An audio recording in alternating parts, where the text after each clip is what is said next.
Welcome. Who are you? My name is Amina. I come from a long line of people who've passed on our history from generation to generation for hundreds of years.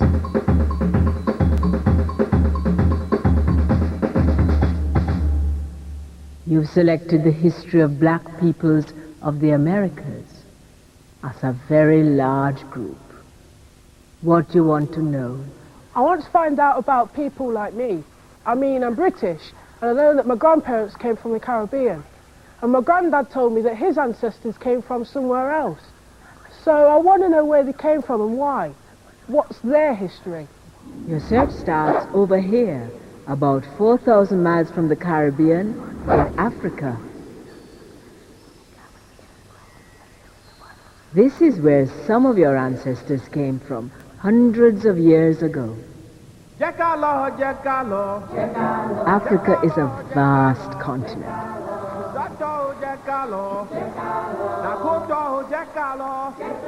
Different groups of people lived here, leading different lives.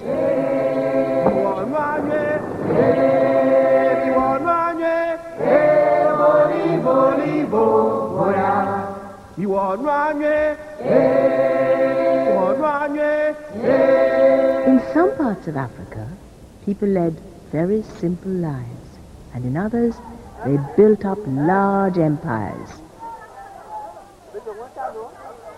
What would you like to look at? Great Zimbabwe. This is what's left of one of the great African empires.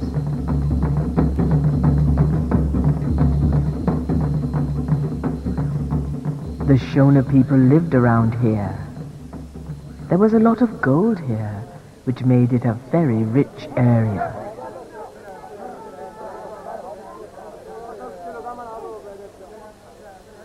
There were trade routes across Africa. People bought and sold ivory, leather, spices, gold, cloth, pottery, precious stones. They also bought people who were sold as slaves. Arabic traders came from the north, Indian traders from the east, and European traders from the west. Your ancestors probably came from the west coast of Africa, since this is where many Caribbean people came from. Many different groups of people lived here. Gao is one of the finest towns of Africa. It is also one of the biggest. It is full of people buying things. Everything is rich and magnificent. In Timbuktu, there are many shops selling fine cloth. Here are also many doctors, judges, priests, and other clever men. The horses are all very big and strong, and move much faster than ours. Groups of traders come to Timbuktu from every part of the world. Ghana is very large, with several markets. It has fine houses and solid buildings. In Benin, the kings are extremely powerful and are worshipped by their people. Benin was a large kingdom. The people of Benin were skilled workers in wood and metal and produced many great works of art. Can I speak to someone? Who's this? Olaudah Equiano, born in 1745. He wrote his life story. Much of our information about this period comes from accounts by white people, so this is an important source. I come from a place called Ibo. My village is in a small valley. Life is quiet. Most people around here spend all their time farming, except when there's something to celebrate. Then there'll be plenty of music and dancing and poetry. I like that. Everybody has to make a new show up with their dance. It could be about something happy or something sad. It has to be a true story about something that has just happened, so the stories are always new. West Africa. This is where your ancestors came from. An estimated 11 million people were taken by force to North America, to South America, and to the Caribbean. Why? Why were they taken? They were taken to be used as slaves. They were bought mainly by European traders. European traders had been trading with Africa for hundreds of years. In 1492, things changed. For the first time, the Europeans found out that there were other lands, lands they hadn't known about, that they could reach by sailing west to the continent we call America. When the Europeans went to America, they saw they could grow things that people would pay high prices for, such as cotton, tobacco, and sugar. If only they could find enough labor to work the land. This is why they enslaved people from Africa. Why did they use African people? Why not European people? They did. There just weren't enough European settlers. Nor were there enough of the people who already lived in the islands. In Jamaica, for example, when Columbus first came, there were 60,000 Arawaks living there. 150 years later, they had been almost wiped out. Can I see somebody? Yes, I can reconstruct one of the original people for you. My people are almost all dead. We welcomed these people, and in return they made slaves of us. We get nothing, not even enough food. My father died of starvation. My brother fell sick with a strange disease they brought with them. Some of my family died fighting them, but they have guns, and we have none. If we refuse to work, they punish us. They've taken everything we have, even our lives.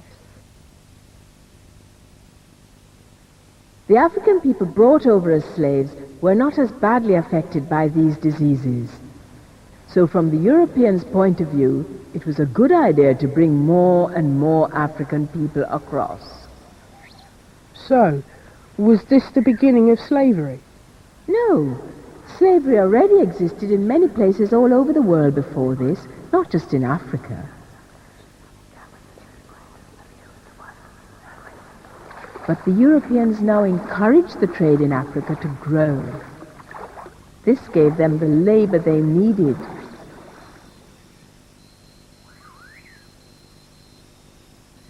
The first people had been taken to the Americas as slaves at the beginning of the 16th century. Once the land was cleared and farms established, there was a great demand for slave labor. The so-called triangular trade grew up. Europeans sailed first to West Africa to trade goods for slaves. The slaves were shipped to America on the second part of the triangle. On the plantations, they grew the fashionable products, which were brought back to Europe to be sold at a good profit. Sugar was used to sweeten drinks and food. Tobacco smoking also became very popular. In 1750, 10,000 tons of sugar came from Jamaica.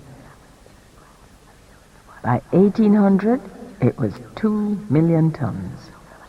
This sugar was grown by the slave labor of African people and their descendants. So how did people become slaves? Anyone who could be captured became a slave. Sometimes there were prisoners of war, but usually there were just ordinary people who were kidnapped.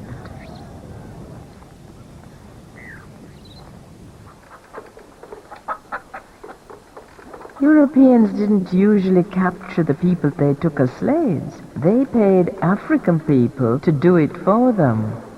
Being a slave trader became a profitable business.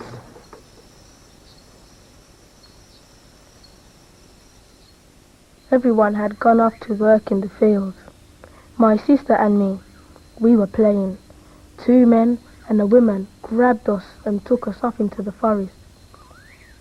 I cried and I refused to eat for days, but they forced food into my mouth. I was taken through so many lands of Africa. And about 6 or 7 months after I had been kidnapped, we arrived at the sea coast. I found out afterwards that everyone who was captured ended up here, but sometimes they'd walk for hundreds of miles to get here. From wherever they were captured, they would be forced to walk. I don't understand. Why did African people do this to other African people? We're only talking about a few people. There were powerful kingdoms in Africa, and some of these rulers were prepared to sell their neighbors in return for the riches they gained, especially guns and gunpowder. This arms trade encouraged African people to fight each other.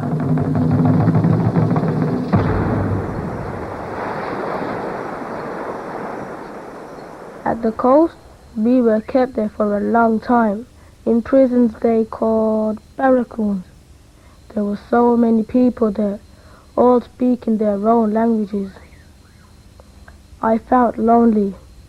I missed my family. I wanted to go home.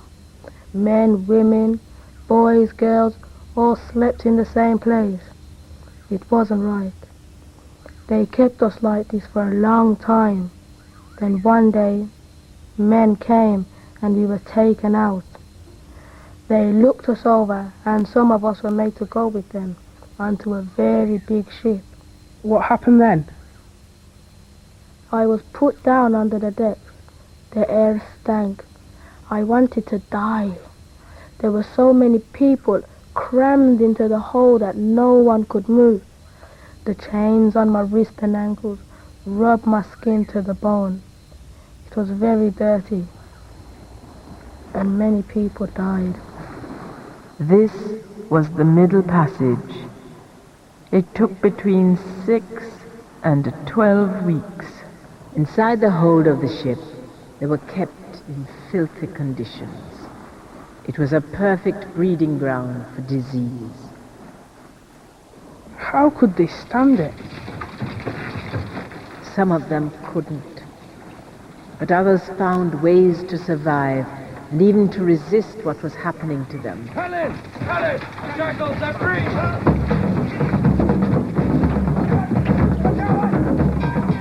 We're always on guard. If we give them the slightest chance, they'll try to take over the ship.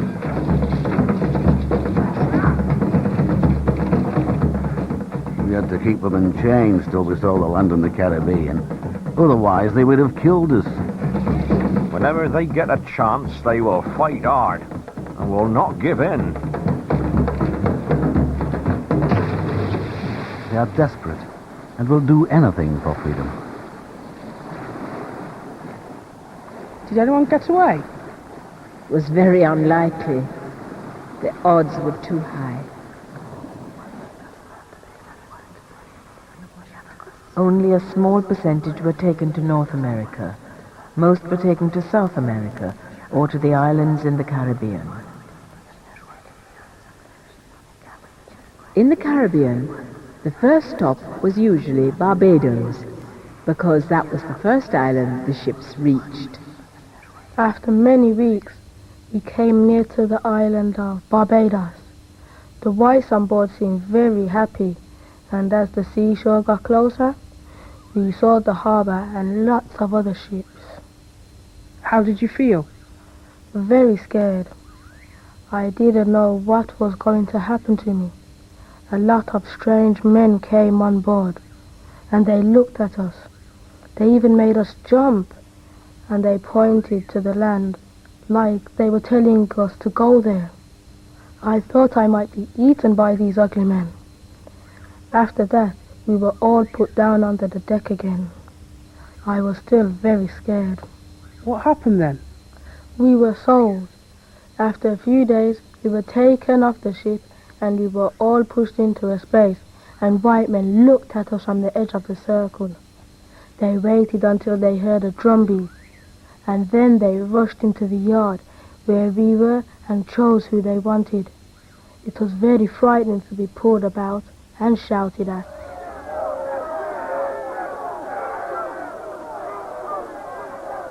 Sometimes you saw mothers being sold separately from their children and wives being sold separately from their husbands. They weren't likely to see each other again. That's really awful. Yes, it is. When people were sold, they also lost their names. No one bothered to use people's own African names. Equiano was renamed Gustavus Vassa by the man who bought him, and he was known by that name for many years. But when he wrote his autobiography, he deliberately chose to use his African name, Olaudah Equiano. Most people were given a European name that suited their new masters. That must have added to the sadness and anger that people felt. So this could have been one of my ancestors, ending up in a strange land. No family, no friends, not even your own name.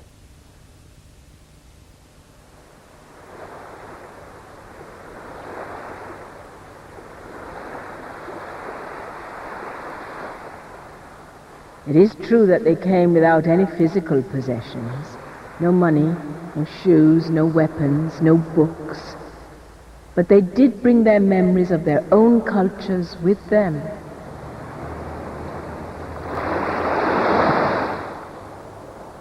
What do you mean? People hung on to their own ways of doing things, their African languages, their stories, their religions, their music, and their skills.